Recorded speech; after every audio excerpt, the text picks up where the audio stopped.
to the original topic, where all our money that we don't have is going to people in Ukraine. That I guess I feel for them, but at the same time, it's just like, Well, yeah. I feel for Americans first. No one wants what's happening, and I don't. It's not like I'm against the idea. Like I try to listen to everyone's like comments and understanding of what's going on and like why they feel the way they feel. But it's like, I don't know. One, I'm kind of getting tired of this world ideology where we, for some reason in America, we just think that like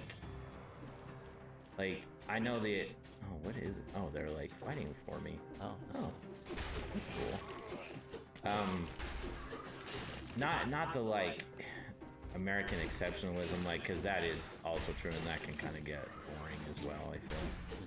But it's like, I don't look at North Koreans and think myself better. Like I genuinely feel my heart like aches for them, and it's just like, and I don't know what to do, and it's like, so it's not like, because America, I would say, and you know more about this, so maybe you can dive in on an opinion that's more nuanced than mine, but like, wouldn't we say that America like saved Europe during both World War I and World War II? Like, if we had not intervened, would Europe be very different than what it is now? And if not, then maybe that's why people are like, well, we shouldn't intervene. But my understanding is if we hadn't intervened, like, it would have been really bad, and like potentially like still living under like Nazi incursions, and then who knows what they would have done to like the rest of the world. And I don't know that that's true, but that's kind of how I've understood it. And if it is true, it's like, well, then should we be the people that like go in and save everyone? I mean, I don't know. Well, I mean, that's impossible to tell, right? Because I mean, history hasn't developed the way it's developed. And at the same time, despite some of the nuances of like FDR knowing and maybe actually pushing us in, along with Woodrow Wilson, into these wars that we were going to try to stay out of and kind of stay neutral to, right? Right. That was our policy, right? It is a factor that changed things for sure. Okay. By doing so, we've been put in a great position, and we can talk about God and being a covenant people and everything in this promised land of the United States. Right. So do we have a responsibility to that? Because like, well, I don't necessarily. Nephi went to war. I don't necessarily think that means that we should be the world police, as we kind of are. And I don't believe that either. But I mean, that's kind of it's hard. It's a very hard line, right? Because when are we the police and when are we actually like the good guys? And it sucks because I mean, the world demands both from us. Right. They will condemn us for not doing things, and then they condemn us for doing too much. Right. And so this is why, George Washington's words were not heeded in saying that, we should not jump into alliances and stuff so readily, or have two-party systems. So, I mean, we've kind of done it to ourselves. So I would say that, unbiasedly, it was a deciding factor that I don't think that would have been capable otherwise. And I mean, we could say the same thing, oddly enough, kind of about Russia, especially during World War II. Because if it's not for Russia, which took 80% of the troops, the German troops, to fight that war, right, that would look rather different. And if Britain falls, what happens to America? Now, if you want to watch a interesting take on this, then go watch Man in the High Castle to see what would happen if America didn't get the bomb first, etc. Really kind of cool take. Well, and that's what's interesting, because it's like, that's why I think Europeans probably have the take on everything that they have is, oh my gosh, always got to find somewhere to fall. Is that because they're so much closer to it, and like they're pretty, I mean, a whole ocean separates them from America, their ally, if we call ourselves that still. They're right on the front lines, and they're not.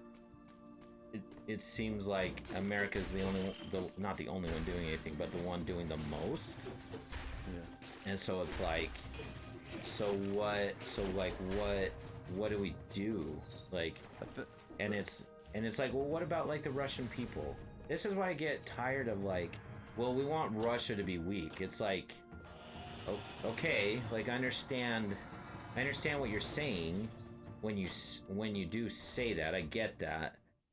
But when Russians hear that you want Russia to be weak, all you're doing is saying we don't want you to have what we have. And like I don't agree with that. Like I don't agree that like I want Mexico to be just as free and great as America. Like, and I honestly feel like that would solve a lot of issues that the two bordering nations have. And so it's like, but in order for Mexico to do that, we would have to give of our like time and resources and understanding of like liberty and all that stuff, and only if they want it. So that's the other problem too. It's like, does Russia want to be a bastion of freedom as we say we are in America? If that's even true, I don't know. There's lots of things that happened that are not discussed amongst in history classes. Like I had no idea all the things that happened in like Argentina and Chile, and I only learned about those things because then the people that I was trying to teach like hated me, and it's like, well, why do you guys hate me so much? Like I didn't do anything like personally. And then I have companions that like are also, gosh, like what do I do there? Yeah. Like I have no idea. Ugh.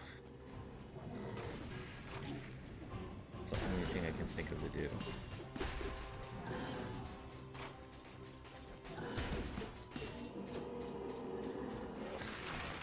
Yeah. What a crazy world when you get into that, right? I guess that's why having gospel, having spirituality rooted in Christ is so important, because otherwise, where do you go and what do you do? Right. I don't think there's really an answer for that. Well, and that's why maybe like what we're talking about is like, well, let's say America hadn't gotten into war. God would have done what he needed to do despite whatever the situation is, like, and maybe that's what we always forget, and I personally forget. It's like, if I believe in God and believe in his errand, then that means that he's in charge, I'm not in charge, and I don't need to be in charge. So like, no matter what it is that he's doing. Oh, look, another artifact. What does this do? Collapse hands. This permanent rune provides access to the daily challenge. Prisoner's quarters. Okay. I have no idea what that means. But that's good, I suppose. I don't even know how to parry. How do I parry? Oh. I just push, try. To next level. But yeah, I mean, that's what makes it so like, it's just hard, because then you think you have to be the one to like bring about the change, and it's like, well, really I should just be doing whatever Heavenly Father asked me to do. So if that's being a nursery leader, then I should just be a nursery leader and be happy with that, and just go from there.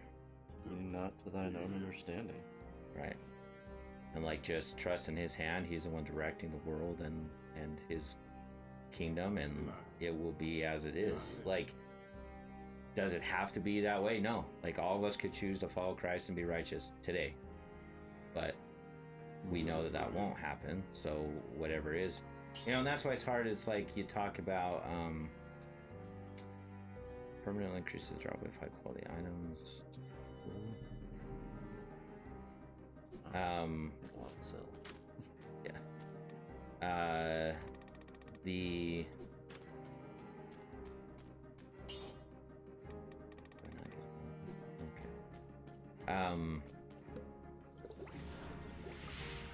it just, yeah, it doesn't matter. It doesn't matter what I think or what I think should even be. Like, whatever God dictates will be.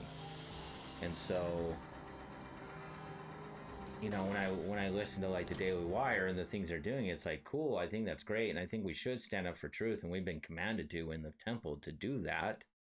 But then we always have to juxtaposition that with not being contentious, and that's a hard line to draw. And also trying to like have families in this new age. What a dumb, I hate that. Having a family in this new age with like what they believe and what they want out of life, which could be completely different than what we want, and that's hard.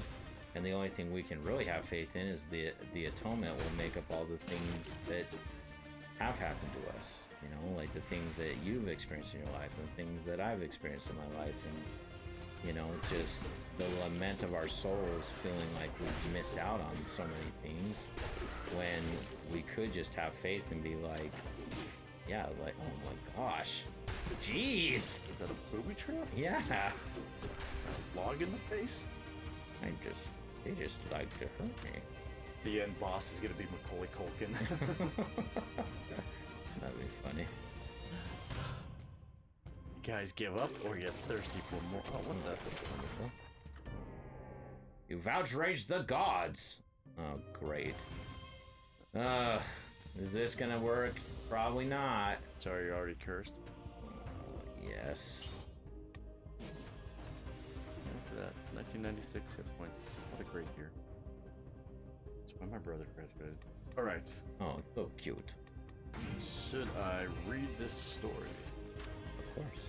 Let's see. I think maybe it took 11 minutes, so let's start it now.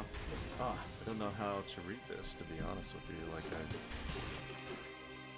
I should read it better than I did on the one that I recorded at my office. I forgot that I had a curse. Oh, well. Great. All right. Just great. As he gets undead again. Undead. Undead? Undeaded. Undeaded. Undeaded? Undied. Undied. Alright. This is a story I wrote 10 years ago, and I want to try to continue it. We'll see if I can actually make time to write another story. I'm surprised at how much I wrote, and I don't know if it will be good or not. Like, it's hard to read your own stuff. It's embarrassing. But, nevertheless, here we go. Alright. It was near midnight before I was finally able to leave my small, struggling law practice. I sighed audibly as the faint drizzle hissed across my overcoat, and my ears perked as the sharp clip-clop of horses could be heard mixed with the rattling wheels of an unseen passing carriage clanked across the poorly cobbled streets of the city. I stopped for a moment as both sounds soon disappeared into the unknown distance, when at last I slowly closed the door behind me. The street street lamps burned low, making the fog hang low and heavy of rain, giving me an acute sense of an ominous feeling in the pit of my stomach as I began my long walk home. Suddenly I remembered that it was past the middle of October, and All Hallows Eve was drawing nigh. This discovery only heightened my fascinations of the horrors that could be lurking in the shadows around each and every passing corner, and I adjusted my walking pace accordingly. As I thought about the setting in which I had propelled upon in my walk home, the machinations of my mind began racing full speed, thus electrifying my brain, which sent instant electrical pulses increasing my adrenaline past its threshold. My heart began racing. Thump, thump, thump, thump. I could feel each beat in my throat, my eyes now widening with horrific imaginations of the mind, as my heart beat faster and faster, every beat now uncontrollable, every fear now inflicting their horrors one faster and faster, every beat now getting their horrors on me.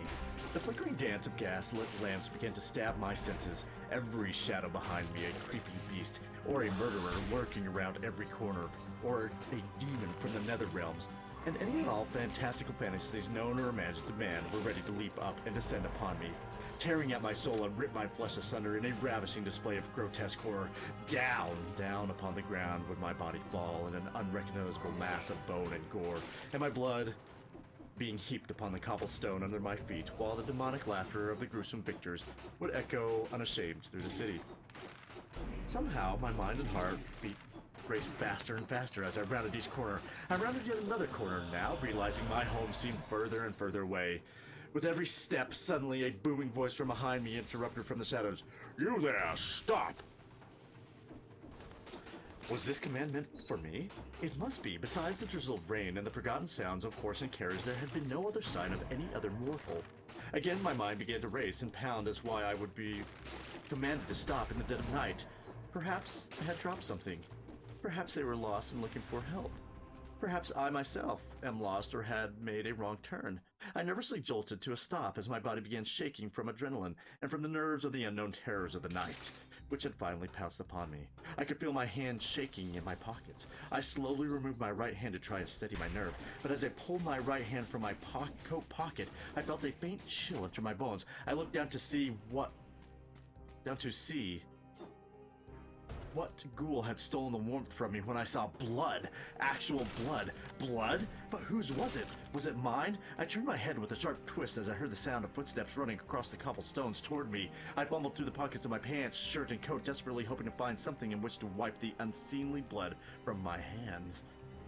Finally, in my left breast pocket, I found a handkerchief. I quickly and clumsily wiped the blood from my hands and hurriedly placed the handkerchief from whence I retrieved it.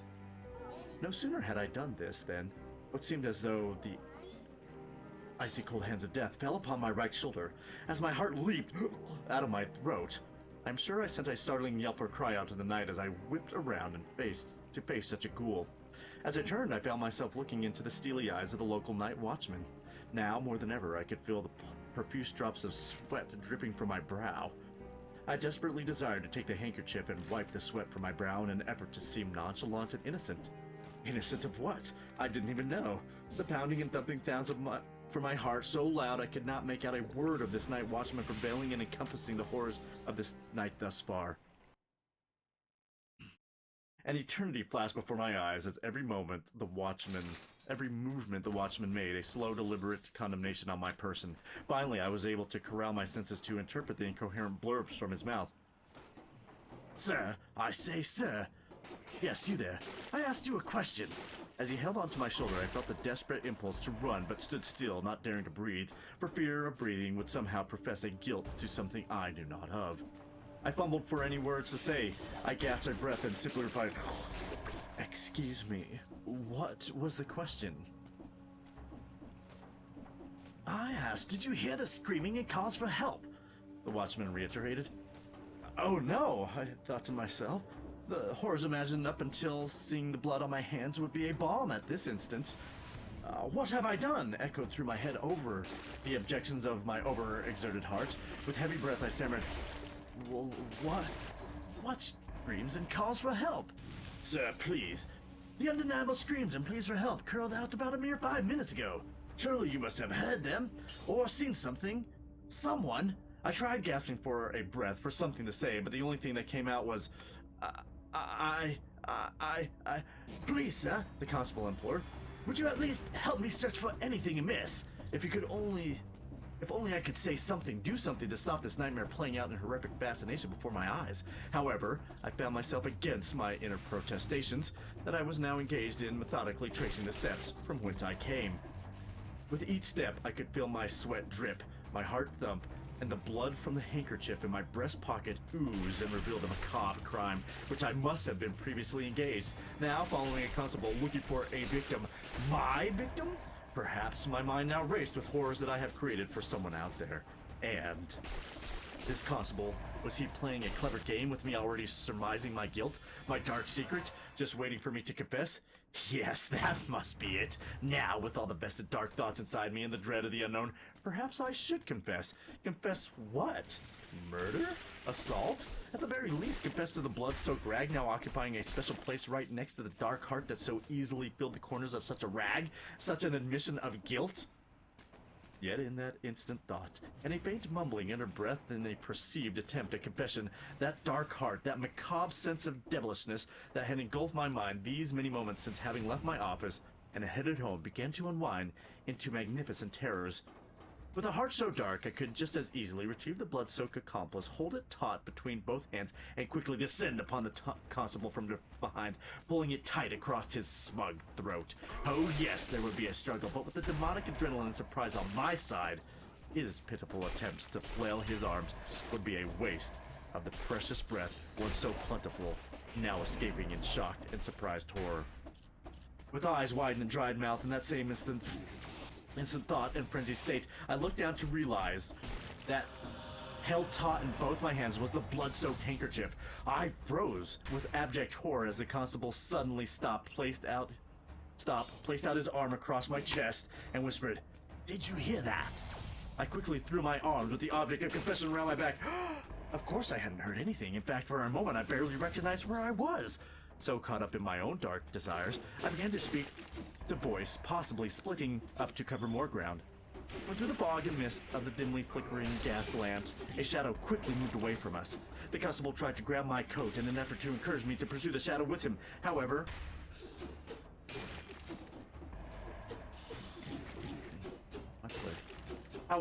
in the instant that the shadow had moved, I must have instinctively and impulsively determined it was my best chance for an escape before I confessed or murdered. I dastardly hurried around the corner into the shadows and mist. Over my heavy steps, breath, and a heartbeat, I could hear the long, howling echo of the night watchman's, "Sir! Halt!" I dare not look back, in an eager and frantic haste to lose him. Surely now all his suspicions were fulfilled. Perhaps so were mine. I needed to get back to my office. After several loops, double backs, and side alleys, I was able to skulk through the shadows and flickering light. Each sound of a footstep, each flicker of a light, each shadowy movement, a perceived threat, a perceived conviction of crime, a perceived confession of guilt. No matter. I was now near the threshold of the gruesome scene I most undoubtedly had left behind. The poor, unceremoniously placed woman possibly slouched from her chair or prostrated upon the ground, with many an unwieldy knife gash, as I must have slashed and stabbed repeatedly as she hallowed. Yes, this is most certainly what happened. Was it all coming back to me? My work of art spread lavishly on the floor in her own blood, the essence of life and soul having vanished from her now pale and ghoulish beauty, contrasted against the deep crimson blood now pooling beneath her.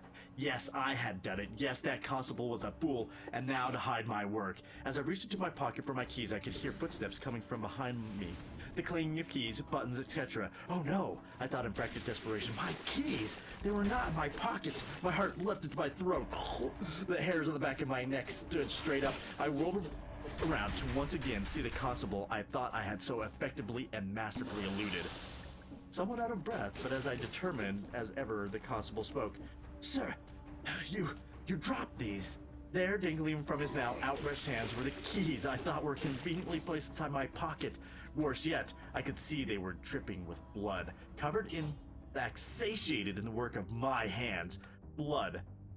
So too were his hands, covered in all-consuming crimson guilt. How could he not see? How could he not say anything? I was ready to scream the macabre act in his idiotic, naive face and laugh, yet with surprisingly common air. I reached out my hand and simply said, "Thank you," with a gentle nod and a tip of my hat. For a brief, exhilarating moment, I thought I was going to get away with my proposed masterful crime, at once forgotten in the potential heat of the moment and now gloriously illuminated in my fear and frantic engulfed mind. When that voice, that inescapable, wretched voice of the night watchman once again prevailed upon my ears. "May I come in and trouble you for something to drink? Perhaps a nice warm tea or brandy?" "No!" I shot out. "Of course you may not. And what, to catch me red-handed as yours and my hands now drip with the blood of the woman whose scream you were searching for? So you, Monsieur Night Watchman, can become hero? No, you may not, and now prepare to meet the same ghastly fate as I spill your own precious blood upon these cobbled walks." However, in reality, I hadn't said any of that. None of that was transpiring yet, and I found myself in abject terror as I witnessed my own hand, my own blood-stained hand, locking my office door.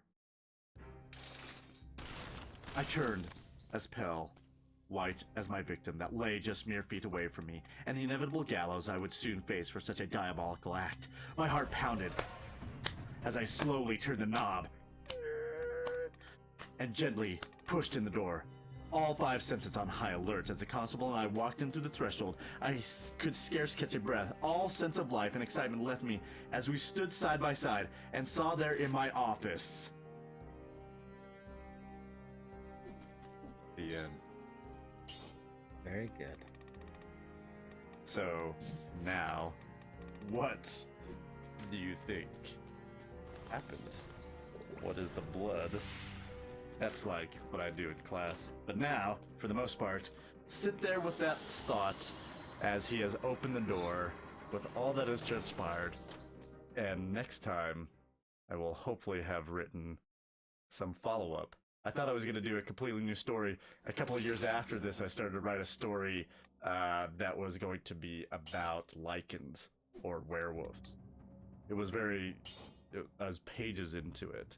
And I still have it somewhere handwritten out, but nothing as quickly as exciting as this.